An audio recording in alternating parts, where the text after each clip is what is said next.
Okay, hi everyone. This is Gemara review video number 7. We are still on Berakhot Daf Dalid Amud Aleph. That is page 4a.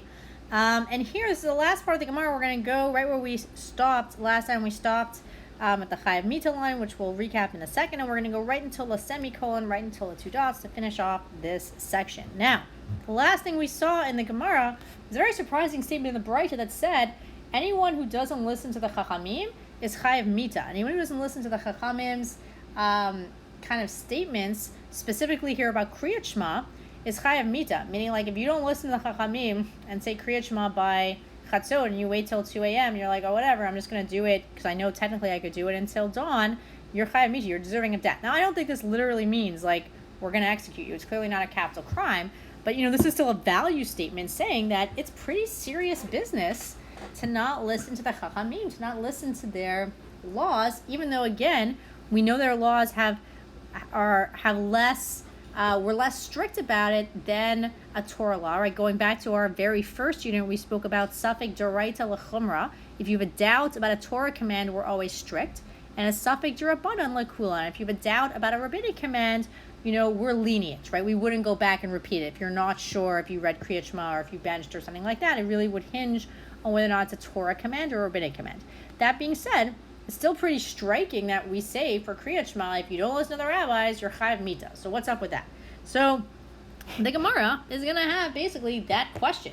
And that's what it's going to ask now. And it's going to ask using a munach, one of the munachim we're going to see over here. I'm going to underline it in black. The word kind of Ma'ishna and Ma'ishna. Ma'ishna means what's different. And sometimes the Gemara will use kind of a formula where it says Ma'ishna X or Ma'ishna Y. Like, what's the difference between X and Y? And I think the example we gave on the worksheet was, let's say we said 9th grade has to have class tomorrow, but 10th grade is going on a trip. So I'm sure 9th graders, you guys would be a little bit annoyed about that. And you would ask, Ma'ishna 9th grade, Ma'ishna 10th grade. What's the difference between 9th grade and 10th grade? And we're not asking for the general differences between the grades, but we're specifically kind of asking, what's the difference between these two grades? They're pretty similar. How come the 9th graders have to have class and the 10th graders get a trip? So this is kind of what is going to be asked here. So we're going to start off with a challenge, with a kushia. So for that, we are going to switch our color over here. So going to switch our color. We're going to start off with orange for our challenge. So let's start reading. Here we go. So we're going to start off by saying, Ma'ishna bechol duchta de lo tchani chayav mita, u'ma'ishna hacha diktani chayav mita. And that's our challenge. It's a little hard for me to put because the way the screen's cut off an exclamation point, but you can put like a question mark exclamation point if you want at the end of that line, at the end of chayav mita. So what's going on here? So the Gemara is asking, Ma'ishna bechol duchta. The word duchta means case. So what's different in every other case where the rabbis make their own siag, their own fence, or their own extra law? Dilo ktani chayav mita, and the word ktani I think we've spoke about numerous times. Ktani means taught in the Mishnah or taught in general. So what's the difference between every other case where the rabbis made a law, where we don't teach that you're chayav mita, that you're gonna get the death penalty if you don't listen? Umayishna hacha means here, and what's different here in this case of Kriyat Shema, where we teach, right, diktani chayav mita, where we teach that you are chayav mita. And again, and we'll do this in green, right? Hacha means here, and we're talking about a case right here. This is the case of Kriyat Shema, right? When they have the earlier deadline of Kriyat Shema. So we're asking, how come usually when the rabbis make a rabbinic command, like we take it seriously, but we never say if you don't listen, you're chayav mita, and suddenly if you don't listen to them for Kriyat Shema and you read Shema after Chatzot, you're chayav mita. Like, what's going on over here?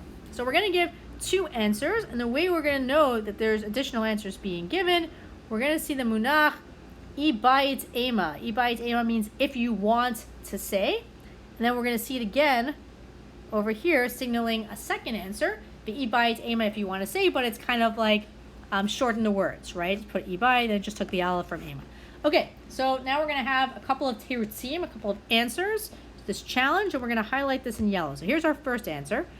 Ibayit ema mashum te'ika ona shena. If you want to say it's because you could become overcome, onus here is like being overcome, with shena, with sleep. And what's saying over here is that unlike any other case where there's a rabbinic a rabbinic decree made, this is very specific because we're talking about late at night. And here the rabbis were like, no, this is really serious, because if you read Shema, if you wait until 2 a.m., 3 a.m., 4 a.m. to read Shema, you're going to get overcome by sleep, you're going to fall asleep, and you're going to miss your chance. And because we know there's such a chance that you could be overcome with sleep, we want to counter that with this really kind of like harsh statement that like, if you don't do this, you're chayav mita, right? Because we know that like the almost yetzer hara to fall asleep is going to be so strong, and there's such a chance that you might get overcome with sleep that we're going to counter it with this harsh statement. So that's answer number 1. And answer number 2, Ve'ibai Dema la'afuke miman zamar tfilat arvit reshut kamash malan dechova.